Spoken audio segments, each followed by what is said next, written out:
नमस्कार किसान भाइयों काफ़ी किसान ऐसे हैं जिनके गन्ना पौधे में अब दूसरा पानी लगाने का वक्त आ गया है और किसान सोच रहे हैं कि उसमें टेलरिंग भी बहुत ज़्यादा हो जाए, उसमें हरापन भी हो और उसकी बढ़वार भी तेज़ी के साथ हो।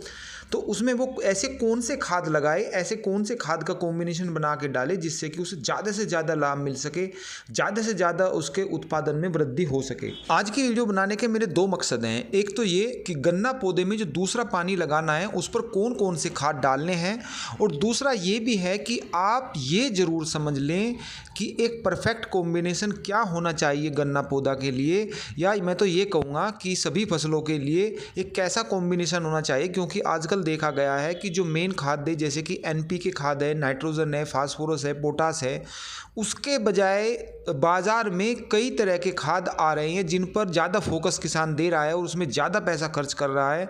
दुकानदार भी तरह तरह के खाद उसको दे रहे हैं और उन पर बहुत मोटा पैसा खर्च कर रहा है, क्योंकि उसका मानना है कि यदि हम ये खाद लगाएंगे, क्योंकि ये नए नए खाद है, नए नए नाम से आ रहे हैं, तो जो किसान है जो पहले खाद हैं उन पर इतना ध्यान नहीं दे रहा जितना पैसा उन पर खर्च कर रहा है। तो पहले मैं इन दोनों चीज़ों पर भी आपका फोकस कराऊंगा जिससे कि आपकी समझ में बात यह आ जाए कि वास्तव में जो हम पैसा नए नए खादों पर खर्च कर रहे हैं कि उसका फ़ायदा है भी या नहीं। इसी की जानकारी मैं आपको आज की वीडियो में देने वाला हूं। मेरे प्यारे किसान भाइयों, यदि अभी तक आपने हमारे चैनल को सब्सक्राइब नहीं किया है तो कृपया करके इसे सब्सक्राइब कर लें। किसान भाइयों, जो मैं बात बता रहा हूं उसे आप ध्यानपूर्वक सुने और समझें, तभी आप समझ पाएंगे कि भविष्य में जो भी आप खादों पर पैसा खर्च कर रहे हैं वास्तव में उसकी गन्ना पौधे को कितनी ज़रूरत है।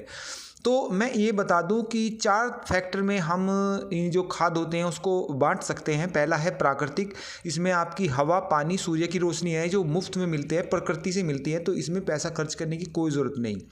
दूसरा जो होता है मेजर तत्व हैं जिनकी सबसे ज़्यादा ज़रूरत है, जैसे कि आदमी को भोजन की ज़रूरत है, रोटी की ज़रूरत है, तो उस हिसाब से जब हम उसको रोटी सब्जी नहीं देंगे तो वो मर जाएगा, उसकी ज़रूरत सबसे ज़्यादा है। तो इसमें आता है एनपीके यानी कि नाइट्रोजन, फास्फोरस और पोटास।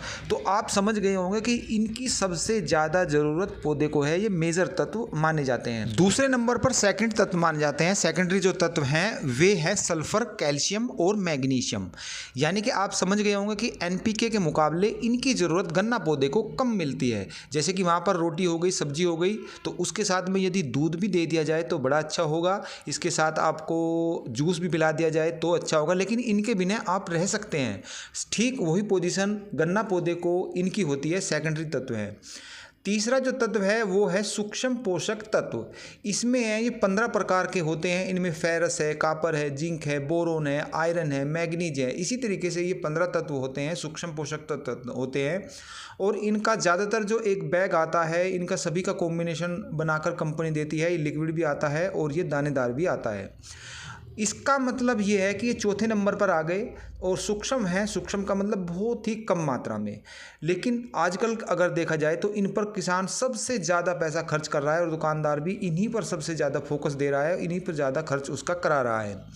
तो इनका मतलब तो यह, जैसे कि मैंने बताया कि एनपीके है, रोटी हो गई, दूसरा हो गया सेकेंडरी तत्व है दूध हो गया, और जो ये सूक्ष्म पोषक तत्व हैं ये तो आप सलाद मान के चलिए, जैसे कि आपको सलाद खा लिया तो उसी तरीके से इनके बिना काम भी चल जाता है। और यदि आप सलाद खा लें सब्जी के साथ में तो थोड़ा बहुत उसका टेस्ट अच्छा हो जाता है। इसी प्रकार से ये गन्ना पौधे को चाहिए। तो मैंने आपको चारों तत्व बता दिए। गन्ना पौधे के बजाय भी आप जितनी भी फसल होती हैं उनमें इसी प्रकार का एक कॉम्बिनेशन होता है।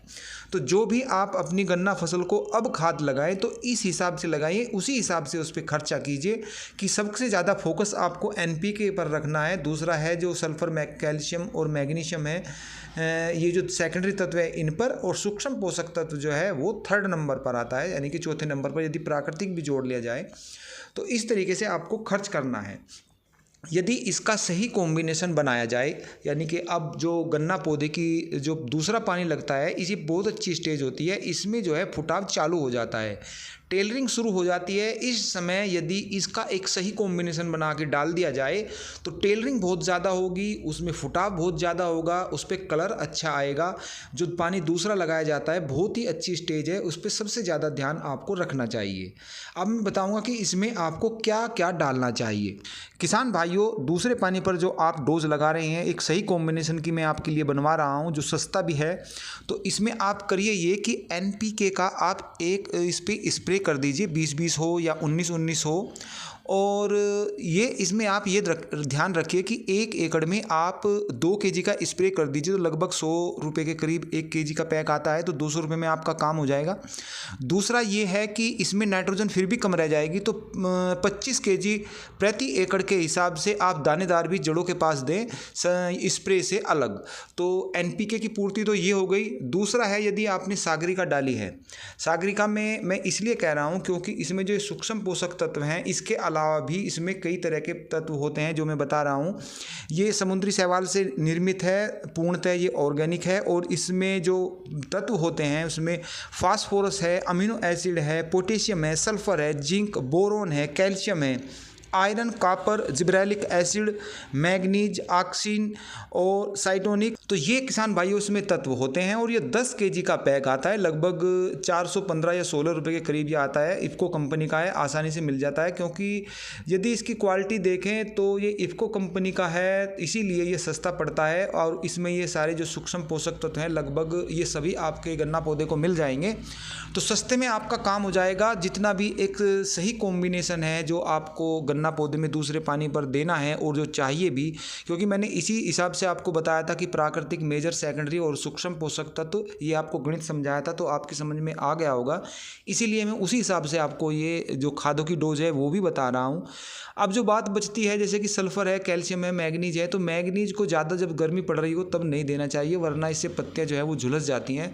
हालांकि इससे कलर बहुत अच्छा आता है, ब्लैक कलर हो जाता है बिल्कुल। और कैल्शियम की भी फ़िलहाल ज़रूरत नहीं है, ये भी अभी फ़िलहाल इसकी ज़रूरत नहीं है, जब थोड़ा सा बारिश शुरू हो जाती है तब इसको दे देना चाहिए।